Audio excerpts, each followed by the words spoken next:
ሜሲ ነው ጎት ወይስ ክርስቲያኖ ሮናልዶ? ይህ ጥያቄ ለ15 ዓመታት በፉትቦል ዓለም ላይ ሚሊዮኖችን አከራክሯል። አንዱ ወርልድ ካፕ አለው፣ ሌላው ሻምፒዮንስ ሊግ ላይ አስደናቂ ታሪክ አለው።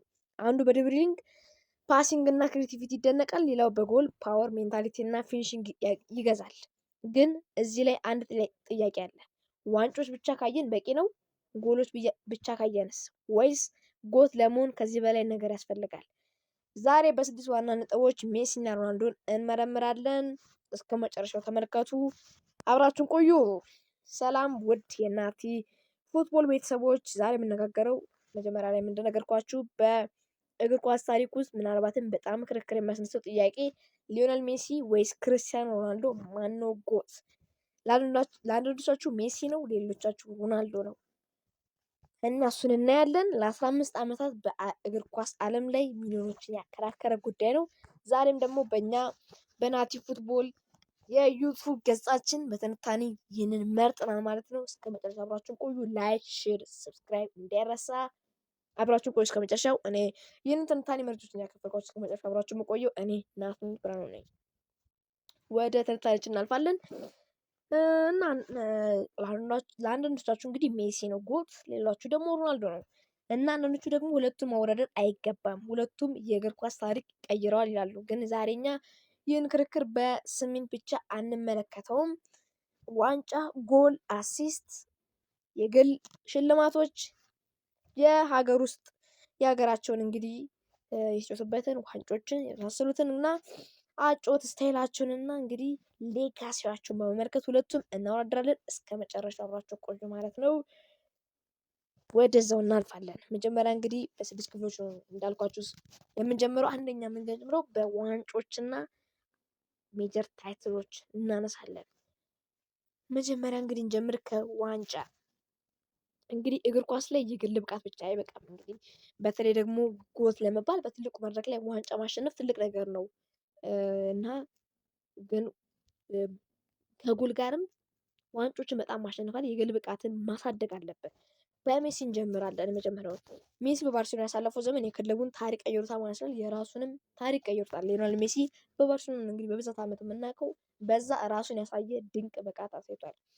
ላሊጋ፣ ኮፓ ዲላሬ፣ ሻምፒዮንስ ሊግ እና ሌሎች ዋንጮችንም ማሸነፍ ከባርሴሎና ጋር እዛው በስፔን ላሊጋ እያለ ማለት ነው። ሊዮኔል አንድሬስ ሜሲ እና በዛ በባርሴሎና እያለ ያላረገው ታሪክ ያልሰራው ታሪክ የለም ማለት ይችላል። በተለይ የ2008-9 ባርሴሎና እና የ2014-15 ባርሴሎና ቡድኖች የእግር ኳስ ታሪክ ውስጥ ልዩ ቦታ አላቸው። በተለይ ደግሞ እንደ ሜሲ በተጫዋቾች ዓመታት ናቸውና በተለይ ደግሞ የ2008-9 ባርሴሎና በጣም አስደናቂ ነበረ። 2014-15ም እንደዛው የተለየ ቦታ ነበረ ለባርሴሎና ደጋፊዎች። ሜሲ ግን በክለብ እግር ኳስ ብቻ አልቆመም። ይህ ነው ሜሲ ልዩ የሚያደርገው። በክለብ እግር ኳስ ብቻ ዋንጮች ምናምን መምረጥ አላቆመም። በአርጀንቲና ደግሞ ለፍጻሜ ብዙ ጊዜ ደርሶ ኮፓ አሜሪካን አሸንፏል። በመጨረሻም ደግሞ ትልቁን ማንም ተጫዋች ማሳካት የሚፈልገውን የዓለም ዋንጫ ወርልድ ካፕን ማሸነፍ ይችላል። በ2022 የኳታሩ የዓለም ዋንጫ እሱ ለሜሲ የጎትነት ክብር ከፍ የሚያደርግ ዋንጫ ነው ይችላል። ወርልድ ካፕ የዓለም ዋንጫ ይህ ለሜሲ ግን የጎት ክርክርን ትልቅ ነጥብ የሆነ ነው ወርልድ ካፕ መብላቱ። ምክንያቱም እንግዲህ በዚህ ጊዜ ብዙ ሰዎች የሚጠይቁ ነገር ሜሲ ታላቅ ነው ግን የወርልድ ካፕ አለው ነበረ። ሜሲ እንግዲህ ወርልድ ካፕ የለውም ነበር የሚሉት። አሁን ግን 2022 ላይ ግን ይህን ጥያቄ መልስ አግኝቷል። ሊዮኔል አንድሬስ ሜሲ ዋንጫውን አንስቷል። አሁን ሮናልዶ እናያለን።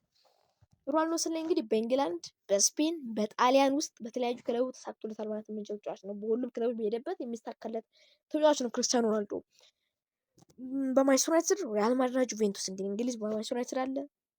እንግሊዝ ሊግን በልቷል። ሻምፒዮንስ ሊግንም እዛው በልቷል። ማንቸስተር ዩናይትድ ሪያል ማድሪድ እያለ ስፔን ላሊጋን በልቷል። ሻምፒዮንስ ሊግ በልቷል። ጁቬንቱስ እያለ የጣሊያኑን ዋንጫ በልቷል እዛው እና ስኩዴቶን በልቷል። ሻምፒዮንስ ሊግ ብቻ ነው ጁቬንቱስ ያልበላው እና አሁን ደግሞ በሳውዲ አረቢያ ነው። ሳውዲ አረቢያ በጣም ድንቅ ጥረት እያሳየ ይገኛል። አንድ ሺህ ጎልም እየተንደረደረ የሚገኝበት አሁን በሁሉም ቦታ ዋንጫ አሸንፏል ማለት የምንችለው ነው። እንግዲህ እንደነገርኳችሁ በተለይ ሪያል ማድሪድ ጊዜው እጅግ የሚያስደንቅ ነበር። ከሁሉም ይልቅ ማለት ሪያል ማድሪድ ያለ በጣም አስደናቂ ነበር። ሻምፒዮንስ ሊግን ብዙ ጊዜ ያሸንፏል።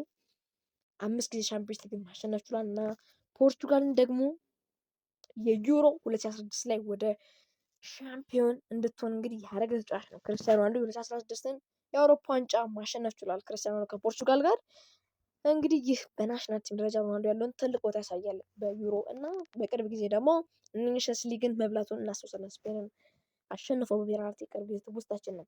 ስለዚህ በዋንጫ ክፍል ላይ ማን ይሻላል ምን ስናይ ሜሲ ከወርልድ ካፕ ወይም ከዓለም ዋንጫ ጋር ትልቅ ክርክር አለው።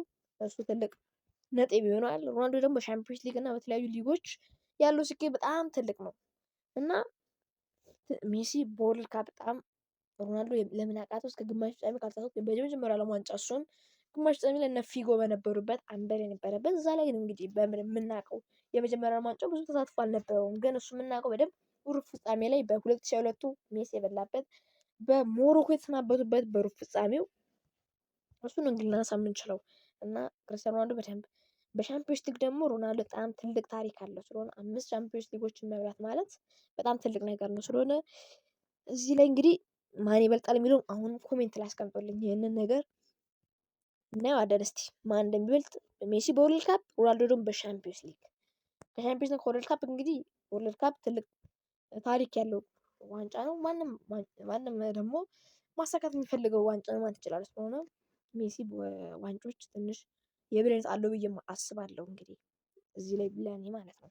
እናንተ ደግሞ ከወርልድ ካፕ እና ከሻምፒዮንስ ሊግ ሜሲ ወይስ ሮናልዶ በዋንጮች እሱን ኮሜንት ላይ አስቀምጡ። ለእኔ ግን ሜሲ ወይ በወርልድ ካፕ ጥሩ ማለት እችላለሁ ማለት ነው እና ምክንያቱም ወርልድ ካፕ የእግር ኳስ ትልቅ ዋንጫ ነው እንደምታውቁት ማለት ነው። ስለሆነ በእኔ እንግዲህ ሜሲ 1-0 ማለት ነው። ሮናልዶ ግን ሜሲ ፋን ገና ነው ገና ሮናልዶ በብዙ የሚበልጥበት ቦታም አለ ማለት ነው። ምክንያቱም ቀጣይነት የሮናልዶ ጠንካራ ቦታም ያለበት ዋናው ቦታ ነው የምናልፈው ማለት ነው። ወደ ሁለተኛው ስናልፍ ጎልና አሲስት ነው።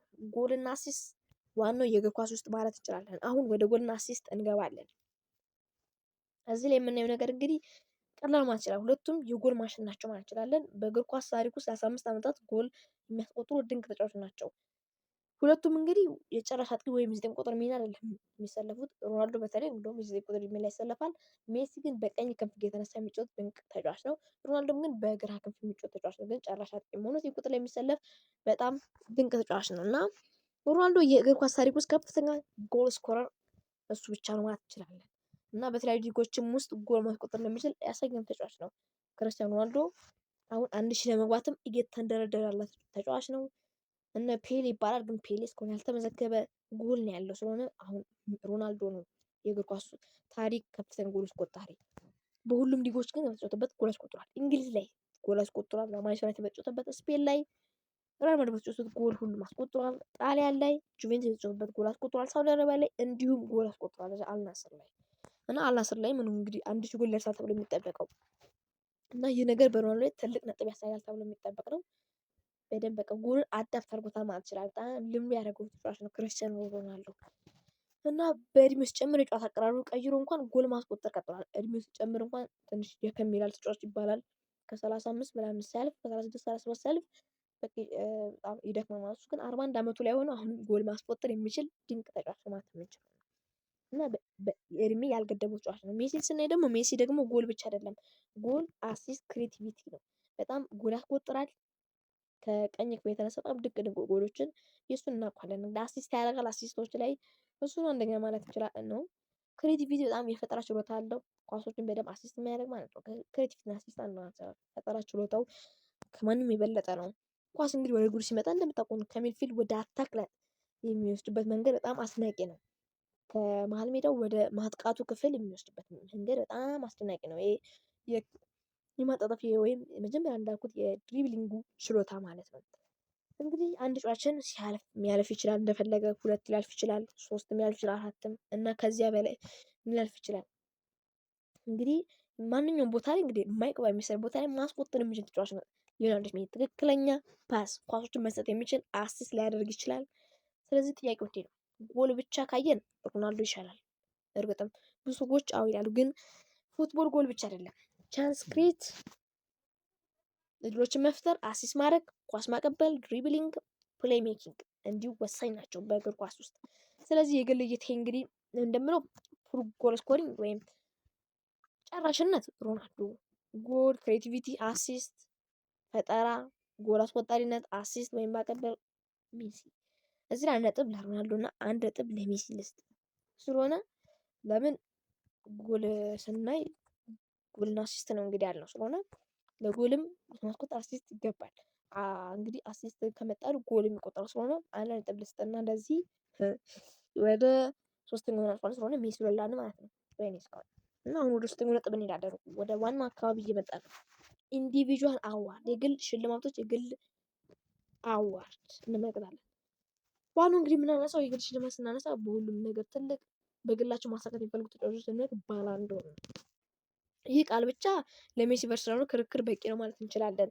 ሜሲና ሮናልዶ በዚህ ሽልማት ላይ የእግር ኳስ ዓለምን ለብዙ ዓመት ተቆጣጥሯል ማለት እንችላለን። በባላንዶር ከሁለቱ በላይ አንደኛ ሁለተኛ ነው ከፍተኛ ባላንዶር የበላው እንግዲህ እነሱ ናቸው ሜሲና ሮናልዶ። እንግዲህ በአንድ ዘመን ሁለት ተጫዋቾች የግል ሽልማቶችን እንዲሁ እንግዲህ ጠራ አድርገው የሰሩ ናቸው። በዚህ በአንድ ዘመን ውስጥ ማለት በጣም የግል ሽልማቶች መብላት በመውሰድ የሚታወቁ ተጫዋቾች ናቸው። እንግዲህ አስደናቂ ነው። ሜሲ በባላንዶር ብዛት ቀዳሚ ነው ማለት እንችላለን። ነውም በ8 ባላንዶር፣ ሮናልዶ ደግሞ በ5 ባላንዶር ይከተላል። ሮናልዶ ደግሞ ብዙ ኢንዲቪጁዋል አዋርዶች የግል ሽልማቶች በጣም ከፍተኛ ነው ከሜሲ በላይ ማለት አይደለም።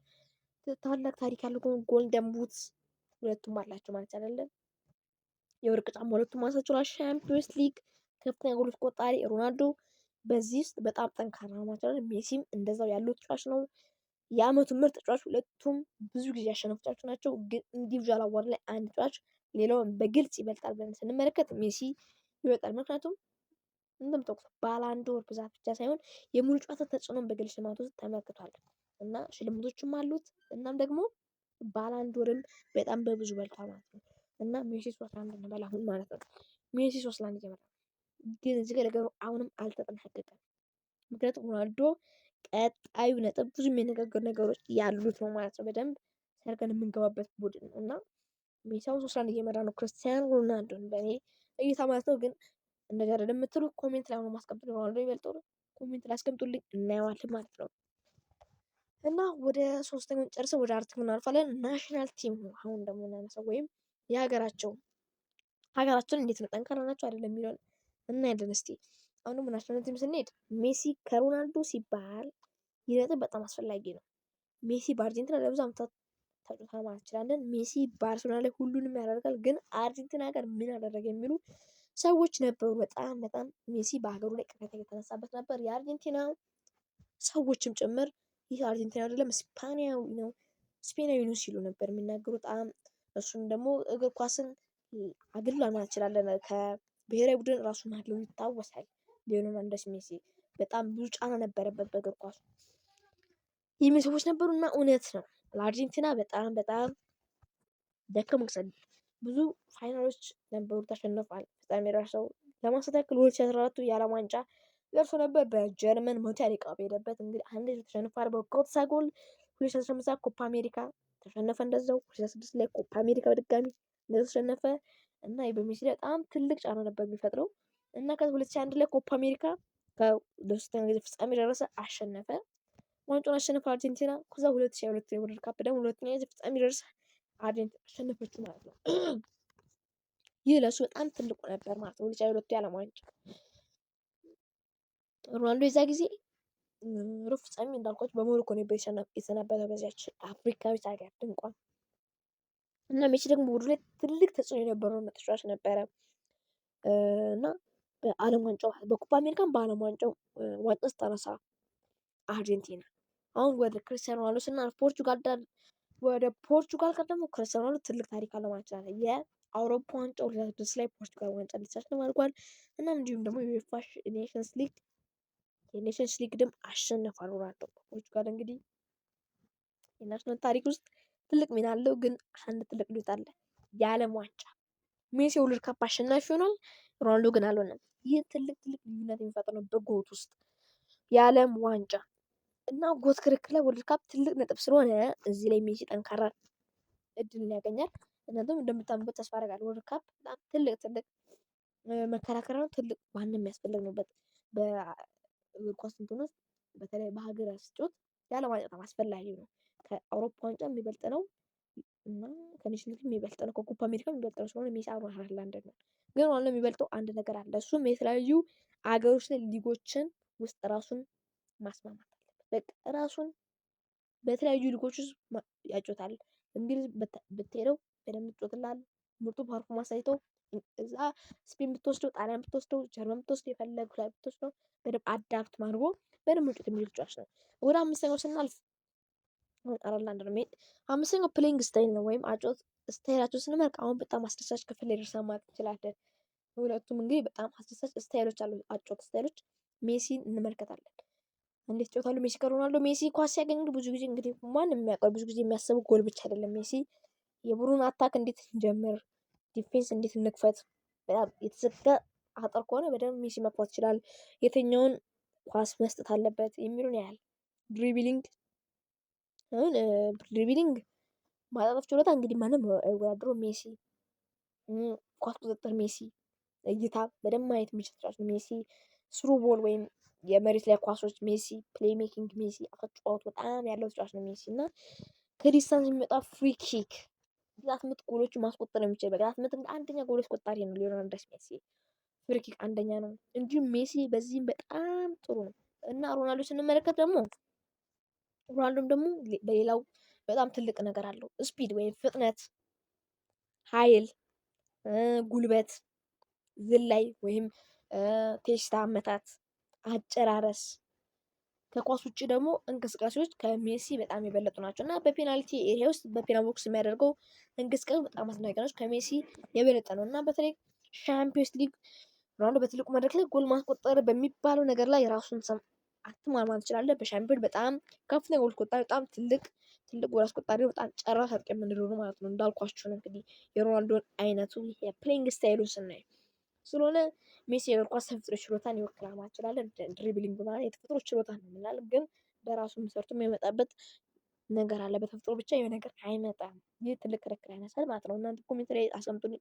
በተፈጥሮ ብቻ የመጣ ነው ግን ራሱ ጨምሮበት ነው። ይሄ ራሱ ጨምሮበት ያለ ነው። በተፈጥሮም ጭምር ራሱ ጨምሮበት ነው። እናንተ ግን የምታስባሉት ኮሜንት ላይ አስቀምጡልኝ። እና ሮናልዶ ደግሞ ፊዚካል አቢሊቲ ወይም የጉልበት ጥንካሬ ያለው የሰውነት ጥንካሬ ሃርድ ወርክ ነው። በቃ ጠንካራ ሰራተኛ ነው ማለት እንችላለን። ሜንታሊቲ ያለው ሂደትን እነዚህ አዋህዶ የራሱን ትልቅ ፐርሰናል ብራንድ የገነባል ማለት እንችላለን። እና እዚህ ላይ በቀጥታ አንድ ማሸነፍ አልፈልግም፣ ምክንያቱም ሁለቱም በጣም የተለያዩ ተጫዋቾች ናቸው ማለት እንችላለን። ሜሲ እንደ አርቲስት ነው ማለት እንችላለን። ሮናልዶ ደግሞ እንደ ማሽን ነው። አሁን ሮቦት እንደምንለው ሃላንድን ማሽን ነው ማለት እንችላለን። ሮናልዶ ሃላንድ ስናይ ጎል ማስቆጠር ብቻ ነው። ሮናልዶ ግን በጣም በሁሉም ላይ ያለ ተጫዋች ነው እና ሌላ በፓወር ሜንታል ፊኒሽንግ ያገዟል ክርስቲያኖ ሮናልዶ። ስለዚህ የፕሌይንግ ስታይል ነጥቡን ሜሲ እንዲወስድ ይሰጣሉ። ግን ሮናልዶ በጣም ቅርብ ማለት ይችላል። ሰው ሜሲ 5 ላይ ምናልባት ፊኒሽንግ ግን ሁለቱም ምርጥ ናቸው ማለት ይችላለን። ክርስቲያኖ ሮናልዶ በጣም እንጂ ሄዲንግ ወይ ኳስ በጣም አያስፈልግም ብዬ ስላሰብኩ ነው። ስትሪንግ አሁን ጥሩ ነው፣ እሺ ሊወጥ ይችላል። ፓወር እሺ ፓወርን ተውት። ስፒድ እሺ ስፒድ አሁን ላይ ድሪብሊንግ ዋናው አስፈላጊ ነው። ኮንትሮል በጣም አስፈላጊ ነው። ቪዥን ይሄን ይበልጥ ስላለ ነው እንግዲህ ፓሶች በጣም አስፈላጊ ነው። ሜሲ 5 ለ1 ነው። የመጨረሻው ነጥብ ይቀየራል ብዬ አስባለሁ። ይህ ነጥብ ቁጥር ብቻ ሳይሆን ሌጋሲ ነው። ሌጋሲ ኤንድ ዘ ጎት ቬርዲክት። አሁን መልኩ በመጨረሻው ስድስተኛው ነው ማለት ነው። ሜሲና ሮናልዶ የእግር ኳስ ታሪክን ቀይረዋል። ግን ማንም ሊክድ አይችልም ማለት ይችላል። ለአንዳንድ ተጫዋቾች እንግዲህ ደጋፊ መሆን ይችላል፣ ለአንዳንድ ተጫዋች ደጋፊ መሆን ይችላል። ግን ሁለቱ ተጫዋቾች ምርጥ ሌጋሲን ሰርተዋል በእግር ኳስ ታሪክ ውስጥ እና የሌላኛው ተጫዋች ግን ታላቅነት መካድ አይገባም። ሁለቱ ተጫዋቾች ምርጥ ናቸው። ሮናልዶ ምን ያሳያል? እድሜ እየጨመረ ቢሄድም ራስን ማሻሻል እንደሚቻል በፊትነስ፣ ዲሲፕሊን፣ ሜንታሊቲ፣ ሃርድ ወርከር፣ ዊኒንግ ሜንታሊቲ አሳይቶናል እድሜ ቢጨምርም። ሜሲ ደግሞ ምን አሳየን? ከናቹራል ታለንት ከፉትቦል ኢንቴሊጀንስ ጋር ሲጣመር ምን ያህል ልዩ ነገር እንዳይፈጠር የተፈጥሮና የራስን ብቃት አሳይተ ስታጣምረው ምን ያህል ልዩነት እንደሚፈጥር አሳይቶናል። ድሪብሊንጉ፣ ፓሲንጉን፣ ቪዥኑን፣ ክሬቲቪቲውን፣ ጎሉን፣ አሲስቱን እናም ከሁሉም በላይ ኮንሲስተንሲውን በጣም ቀጣይነት ያለው ተጫዋች መሆኑን አሳይቶናል። አሁን እኛን 6 ነጥቦች እንደገና እንዴ ማን አስበለጠ? ትሮፊ ዋንጫ ሜሲ የታወቀ ነው። ጎል እና አሲስት ሁለቱም በተለያየ መንገድ አላቸው። በጎል ሜሲ፣ በጎል ሮናልዶ፣ በአሲስት ሜሲ። ኢንዲቪጁዋል አዋርድ የእግር ሽልማቶች ሜሲ፣ በሀገራቸው ላይ ሜሲ፣ ባጮት ስልት ሜሲ፣ በሌጋሲ ሁለቱም በጣም ድንቅ ናቸው። ማወዳደር አይቻልም። ስለዚህ ለኔ ሊዮኔል ሜሲ ነው ጎት ማለት እችላለሁ። ለኔ ሊዮኔል ሜሲ ጎት ነው። በእግር ኳስ ከታዩ ግሬተስት ኦፍ ኦል ታይም ሜሲ ነው ማለት እችላለሁ። ግን ሮናልዶን ምንም ማሳነሰው ጉዳይ የለኝም። እናንተስ ሜሲ ነው ወይስ ሮናልዶ ነው ጎት? አሁንም ኮሜንት ላይ አስቀምጡልኝ። ኮሜንቱ መጨናነቅ አለበት ዛሬ።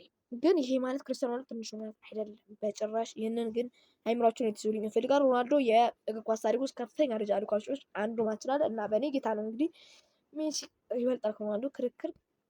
ሜሲ ከሮናልዶ ክርክር የእግር ኳስ ታሪክ ችግር አይደለም እና የእግር ኳስ ታሪክ ስጦታ ነው ማለት ይችላል። ክርስቲያኖ ሮናልዶ እና ሊዮኔል ሜሲ የእግር ኳስ ስጦቶች ናቸው። እንግዲህ ሁለቱ ተጫዋቾች በአንድ ዘመን ውስጥ እርስ በርስ ቢወዳደሩ በሪከርድ እየሰበሩ ዋንጫ በዋንጫ በጣም ሚሊየንስ ፋኖች አሏቸው ወይም ታዳሚዎች ወዳጆች ያከራከሩ በጣም ብዙ ሚሊዮኖችን እያከራከሩ የእግር ኳስ ዓለም ተቆጣጥሯል። ምናልባት ከነሱ በኋላ እንደዚህ ያለ የሜሲ ሮናልዶ ዘመን ለማየት ብዙ ዓመታት ሊያስፈልግ ይችላል። ከብዙ ዓመት በኋላ ላን የምንችልበት አጋጣሚ አለ። አሁን ላሚን ያማል ኪሊያን ኤምባፔ የሚባል ነገር አለ። ግን እኔ የምናይ አይመስለኝም። ከሜሲና ሮናልዶ የበለጠ ተጫዋች ይኖራል ብዬ አልገምትም እና የሜሲ ሮናልዶ አነኝ ብዬ አስባለሁ። እና እኔ የምፈልገው ከእናንተ ሜሲ ወይስ ሮናልዶ? አንተ ማን ነው ጎት ትላለህ? እንግዲህ እናንተ ቅድም ነገርኳችሁ። እኔ ለእኔ ሜሲ ነው ጎት፣ ግሬተስት ኦፍ ኦል ታይም። እናንተስ ምን ትላላችሁ? ጎት ማን ነው ሜሲ ወይስ ሮናልዶ? እና በኮሜንት ላይ ጻፉልኝ። ለምን ሜሲ ሆነ ወይም ለምን ሮናልዶ እንዳላችሁም ብትነግሩኝ ደስ ይለኛል። ሜሲ ወይስ ሮናልዶ? ስሙን ግን ጻፉልኝ። አመሰግናለሁ። እኔም ከእናንተ የሚመጡት አስተያየቶች አነባለሁ ምላሾችንም አንዳንዶች እሰጣለሁ። አስተያየቶቻችሁን ግን ብትሰጡኝ ደስ ይለኛል። እናም ጥሩ አስተያየት ካለ እንግዲህ ምላሽ የሚሰጥበት አጋጣሚ ሊሆን ይችላል። ጥሩ የኮሜንት ርዕስ እናደርገዋለን ማለት እንችላለን። ይሄ ሜሲ ወይስ ሮናልዶ? ግን ኮሜንት ላይ በደንብ አጨናነቁት ንገሩኝ። እናንተ በደንብ ቪዲዮውን ከወደዳችሁት ግን ላይክ አድርጉ። ናቲ ፉትቦልን ሰብስክራይብ አድርጉ። እነዚህ አይነት ምርጥ ትንታኔዎች እና በየ7 ቀኑ 7ቱም ቀን በ4 ሰዓት ላይ ምርጥ ትኩስ ዜናዎችን እናቀርባለን። እንደዚህም ሰኞ፣ ሮብ፣ ቅዳሜ ደግሞ እንደዚህ አይነት ምርጥ ትንታኔዎችን እናቀርባለን። ላይክ ሰብስክራይብ አድርጉ። ደውል ምልክትን ተጫኑ። ደውል ምልክት እንዳትረሱ። እንደዚህ አይነት ምርጥ ትንታኔዎች ሲደርሳችሁ ኖቲፊኬሽን ይደርሳችኋል እና ዜናዎችም ትኩስ ዜናዎች ሲደርሳችሁ እንደዚህ ይደርሳችኋልና እና በሚቀጥለውም ለወዳጆቻችሁም ደግሞ አካፍሉ ሼር እያደረጋችሁ እና በሚቀጥለው የእግር ኳስ ትንታኔ እንገናኛለን። ዛሬ ወራ ነው ሜሲ ወይስ ሮናልዶ? እኔ ሜሲ አልኩ። እናንተስ በኮሜንት ላይ ናቲ ፉትቦል በእውነታው ሮናልዶ ወይስ ሜሲ? እስከዚያው ስቴይ ፉትቦል። አመሰግናለሁ። ባይ ባይ።